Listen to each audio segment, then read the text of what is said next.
We'll go on the record in the matters 24 CF 170, 24 CT. Another day, another courtroom curveball. Seconds in, we learn a plea deal isn't as airtight as it seemed. Pictures showing up thinking everything settled only to find a crucial piece was never actually locked in. This case, it's layered, and it's about to get interesting.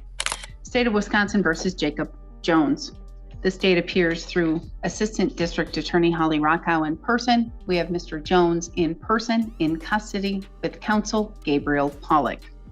We're set here today in these matters for two things. First is with regards to 24 CT 33, the OWI third was inadvertently dismissed and read in with the agreement, and I do not believe that was part of the agreement. Is that correct, Mr. Pollock? Your Honor, I guess I'd spoken to Ms. Rocco earlier this morning, and we had just noted that it had been read in and believed we were here for sentencing in the 24 CF 170 matter.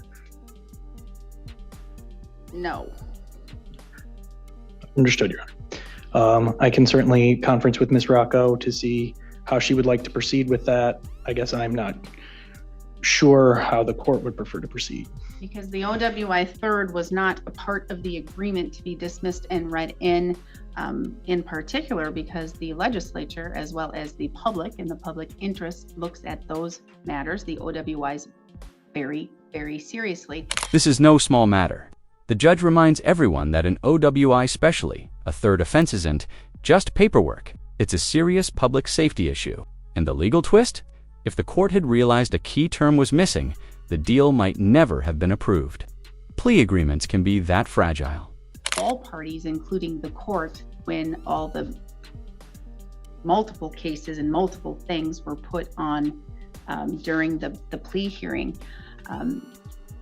So with regards to 24 CT 33, that matter, the court does not allow that matter to be dismissed and read in. And if that affects today and what's going to happen today, then we need to address that, and this matter needs to be reset because, again, the OWI third. Whose job is it to catch a slip like this in a plea deal? The defense, the prosecutor, or the judge?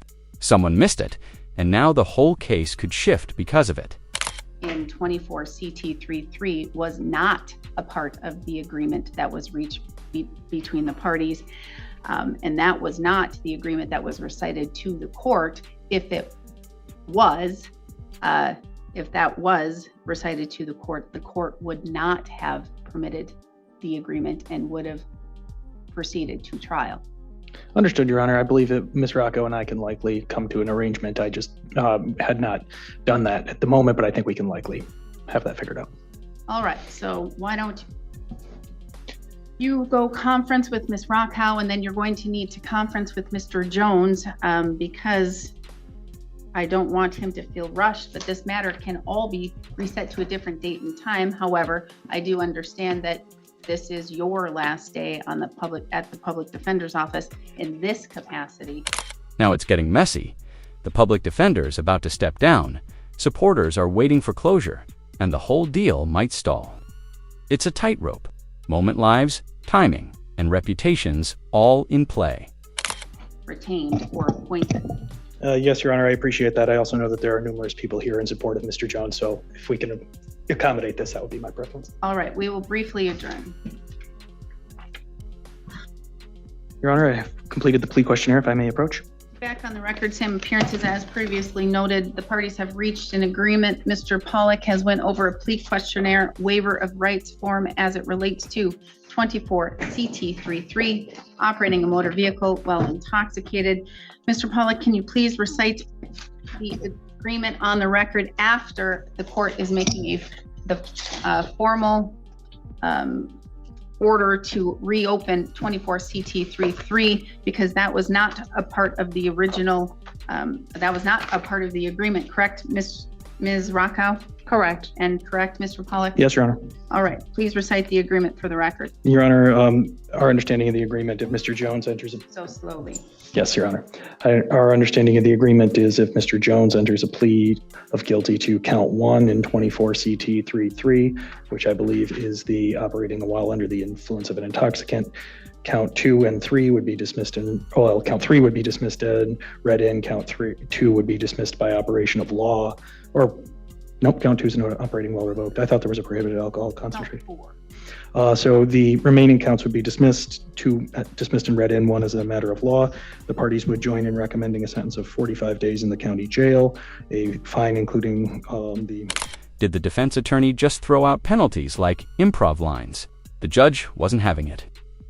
If you're recommending jail time and fines, you'd better anchor it to actual sentencing. Rules this isn't a pecan-choose buffet. loss of operating privileges and requirement for an ignition interlock device for 24 months. Where are you coming up with those things? You're just kind of pulling them out of the air? Your Honor, I think a lot of this was That's not even my IDIP guidelines, which is the lowest, and that's not even the district guidelines. Your Honor, I guess Your Honor, I think that we're now viewing these as this is now kind of a global situation that we have here. We're resolving the felony file and the CT file together. The 45 days is the statutory minimum period. I think that's appropriate given the recommendations the parties will be making for the felony. We are recommending a lengthy period of supervision. So I think that's appropriate given that level of protection to the public.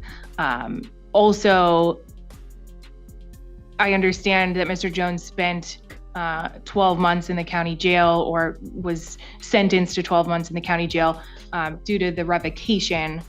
So I think that we can also factor that in terms of what's best for the public. The other thing is that there was an IDIP recommendation or offer that was made, of course.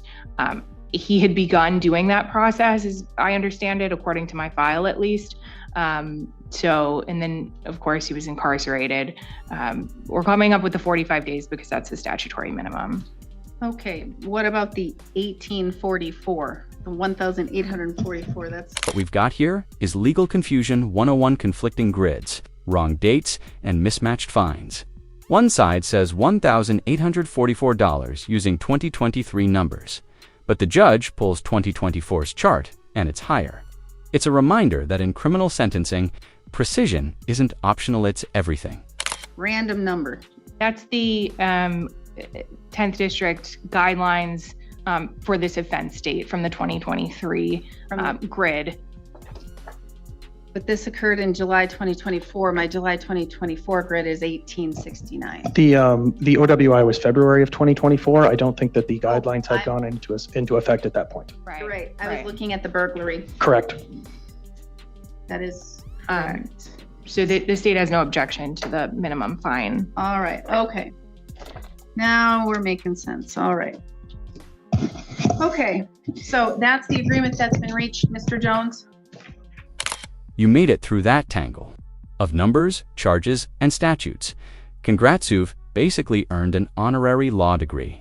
Now be honest, would you trust your lawyer if they couldn't clearly explain your deal? In front of me, the plea questionnaire waiver of rights form, as well as the jury instructions. Did your attorney go over this with you? Yes, Your Honor. Did he go over it thoroughly with you? Yes, Your Honor. Essentially word for word? Yes, Your Honor. And you understand everything contained on these documents? Yes, Your Honor. And is that your signature on the second page of the plea questionnaire? Yes, it is. Do you understand that you're pleading guilty to an OWI third offense? Yes, I do.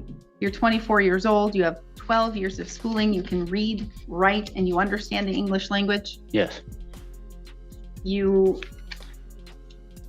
are receiving treatment for a mental illness or disorder, and you are taking medications. What is that mental illness or disorder? Anxiety and depression. And are you taking medications for those two particular disorders? Yes. And what are the medications? Sertraline. And you take that as prescribed? Yes.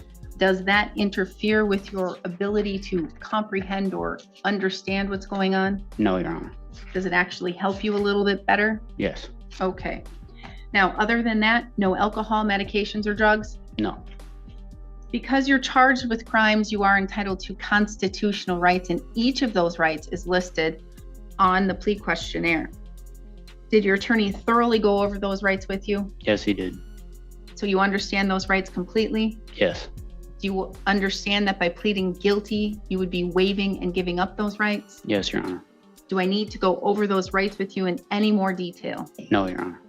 Do you understand that if you're not a citizen of the United States, your plea could result in your deportation? Yes.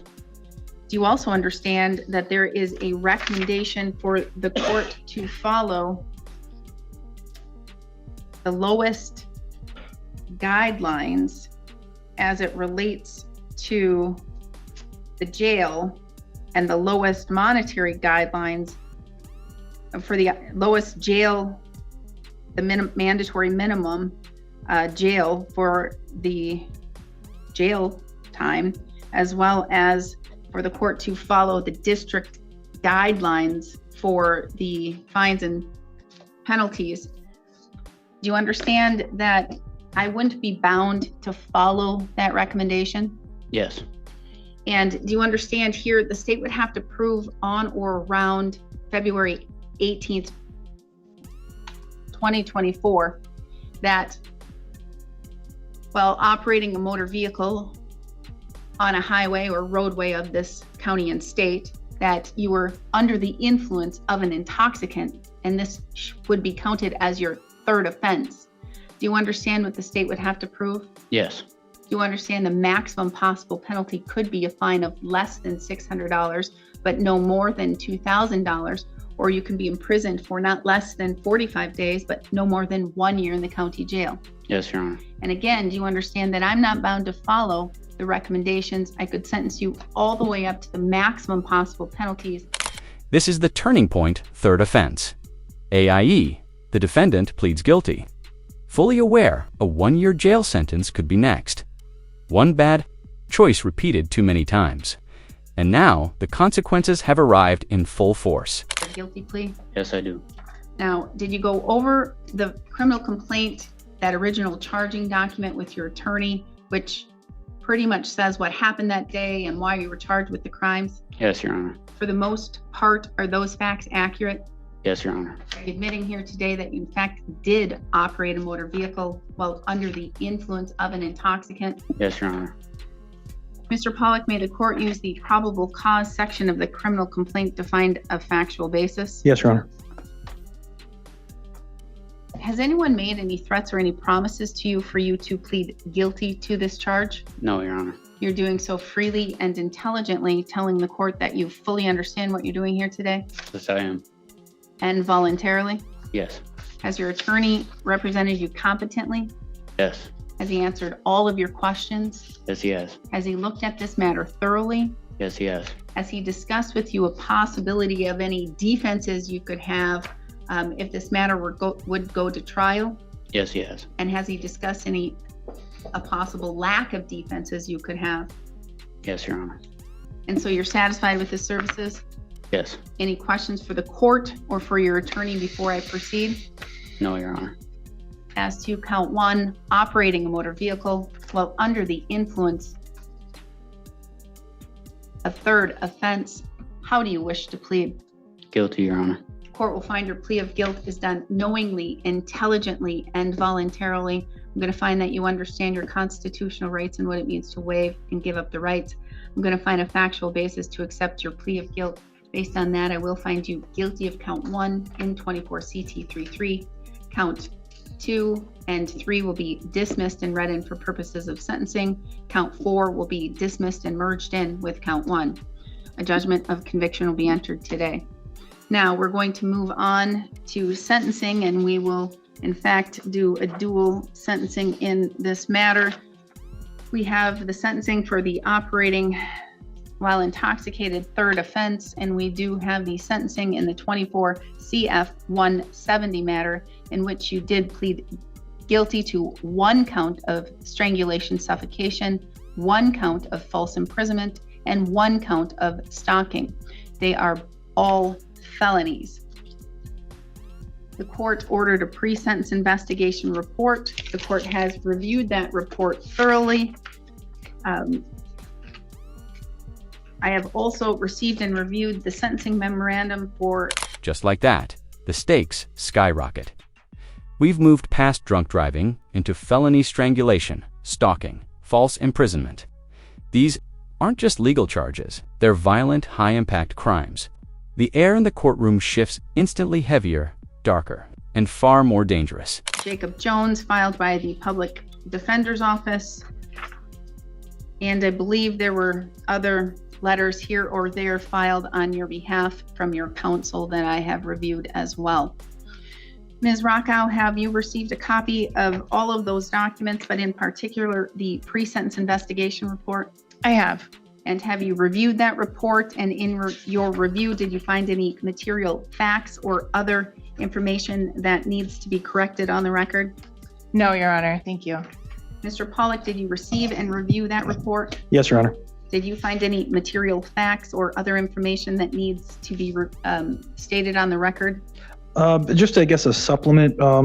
There was in the Vocation and Education and Employment section some discussion of working at Gary's Cafe in Siren, but no dates provided. Mr. Jones advised that he worked there from February of 2024 until July of 2024. There's also a description of him working at a car dealership. He advised that was Luther Autos Hyundai in Bloomington from March 2023 until September 2023. Other than that, nothing else. All right, thank you. Okay. Ms. Bauer, Victim Witness Coordinator, are we going to have any victim impact statement? No, Your Honor. And in my review of the case, I did not find any impact statement filed in this case. Is that correct? Yes, Your Honor. The only information that I have received from the victim would be the information contained in, I believe, in the complaint. Yes, Your Honor. Okay, all right. Ms. Rockow, argument and sentencing recommendation, please. Thank you, Your Honor. The state has considered the material in the PSI, and of course, all of the facts and evidence in this case very carefully, and is joining the defense in a recommendation to the court for an imposed but stayed prison sentence.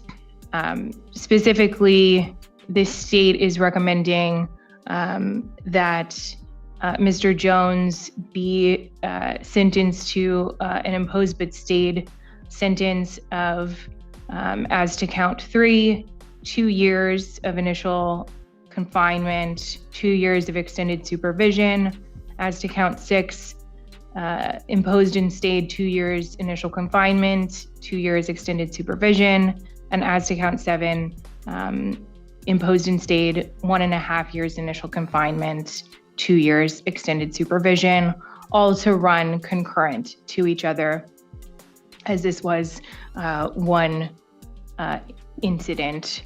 I think that it's appropriate that they do run concurrently. The state recommends a period of 4 years of supervision. The state also recommends the court adopt the conditions that were outlined in the PSI recommendation for conditions of supervision. And as to the OWI, the state asked the court to adopt the joint recommendation for the 45 days of mandatory minimum confinement in jail. I believe that that's sufficient, as I stated, based upon the recommendation the state is making for the felony convictions. This, of course, we have to consider the Galleon factors, and we have to consider probation first. The facts of this case are very, very serious. There's no denying that. That is of utmost importance when the state makes a recommendation in a case such as this, and what will be best in terms of keeping the public safe. In reviewing Mr. Jones' history, the curveball, despite the severity of the charges. The prosecution floats probation instead of prison.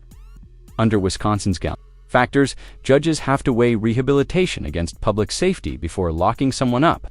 So the question is this a chance for real change or a gamble that could backfire?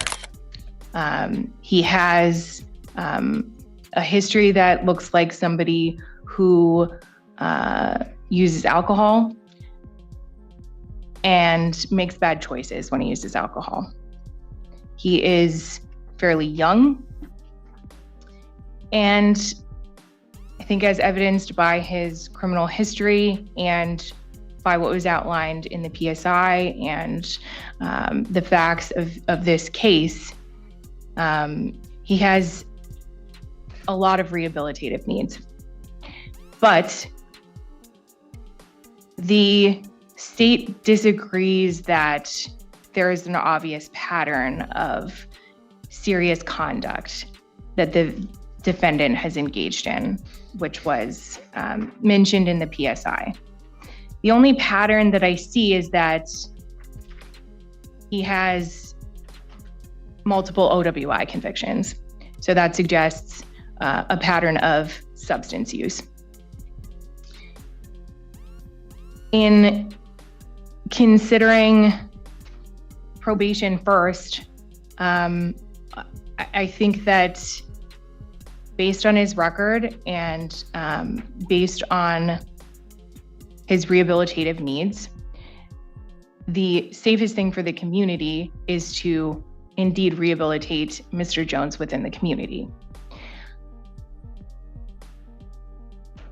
I believe that probation can adequately supervise Mr. Jones within the community and do that in a way that will protect the community, that will protect the victim as well.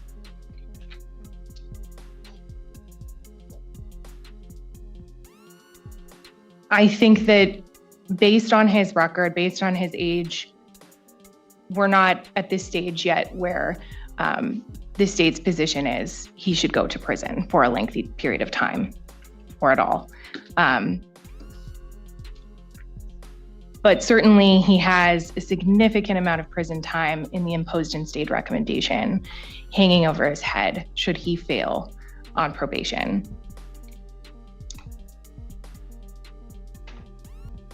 Probation will give him the tools that he needs to manage his sobriety and to manage any other issues that he has with criminogenic needs, such that he can maintain a life where he's contributing to the community. If the court sentences Mr. Jones to prison, I don't know what rehabilitative programming he'll engage in, but I think that it will impact his life in such a way that upon release, maybe he's not as engaged in or not as able to be engaged in work and community programming. If the court places him on supervision, he'll have those stability factors put in place right away. He'll have to engage in day-to-day real life. What about 22 CF 012? And now there is a material fact that I have just discovered because DOC put it as 22 CF 212. Yes, it was dismissed and read into other cases, but there is a very similar fact pattern that was charged out by the district attorney's office. Very, very similar, where we had there were allegations of strangulation, suffocation, battery, disorderly conduct.